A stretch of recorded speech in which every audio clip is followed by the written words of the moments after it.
ग्रामीण भागात शाळेत मिळणाऱ्या पोषण आहारावर त्या शाळेची पटसंख्या अवलंबून असते। गावांमधला शिक्षणाचा दर्जा भलेही सुधारला, पण पोषण आहाराबाबत अजूनही उदासीनताच दिसते। यावर राज्य सरकारनं तोडगा काढला, यात पालकांचाही सहभाग घेतला। सरकारनं 2015 साली पोषण आहार योजनेत लोकसहभाग वाढवण्याच्या दृष्टीनं स्नेह भोजन हा कार्यक्रम हाती घेतला। या अंतर्गत शाळेतला पोषण आहार संपला की शाळेतल्या शिक्षक माता पालक संघाला सूचना देण्यात येते, मग इच्छुक पालकांतर्फे पोषण आहाराची व्यवस्था करण्यात येते। गावात कुणाकडे वाढदिवस असला की त्यात शाळेलाही सहभागी करून घेतलं जातं। या योजनेचं तंतोतंत पालन होतंय गोंदिया जिल्ह्यातल्या मोहगाव सिल्लीमध्ये।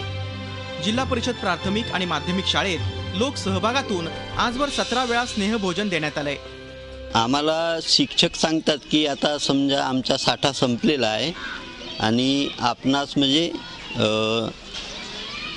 पोषण आहार द्यायचा आहे, तर त्याच्याबद्दल एक दिवसा अगोदर कळवतात आणि आम्ही मग तशी व्यवस्था करतो लगेचच। ज्या वेळेस पोषण आहार खंडित पडतो त्या वेळेस लोक स्वतः शिक्षक जातात आणि सांगतात की आता आमच्या मुलांना जेवण देण्याची पाळी आलेली आहे, तर मग लोक स्वयंप्रेरणेनं त्या दिवसाचा पूर्ण जेवणाचा खर्च वहन करतात आणि स्वतः आपल्या हाताने वाढतात आणि त्यांना एक वेगळा आनंद त्या दिवशी अन्नदान केल्याचा त्यांच्या चेहऱ्यावर दिसतो आहे। आधी पोषण आहाराच्या कमतरतेमुळे शाळेची पटसंख्या रोडावली होती, पण स्नेहभोजनामुळे शाळेची पटसंख्या वाढल्याचं दिसलं।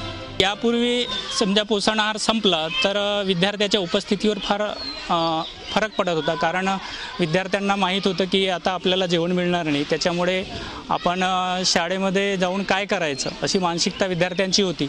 परंतु आता त्यांना असं समजलं की आपल्याला शाळेमध्ये या सत्रामध्ये कधीही जेवणामध्ये खंड पडणार नाही।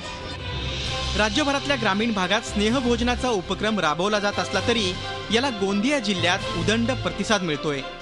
कुठलीही योजना यशस्वी करायची तर त्यासाठी लोकसहभाग अत्यंत महत्त्वाचा असतो। मोहगाव सिल्लीच्या ग्रामस्थांनी हेच ओळखून शाळेतली पटसंख्या वाढून दाखवली आहे। माधव चंदनकर, झी मीडिया, गोंदिया। झी 24 तास रहा एक पाऊल पुढे।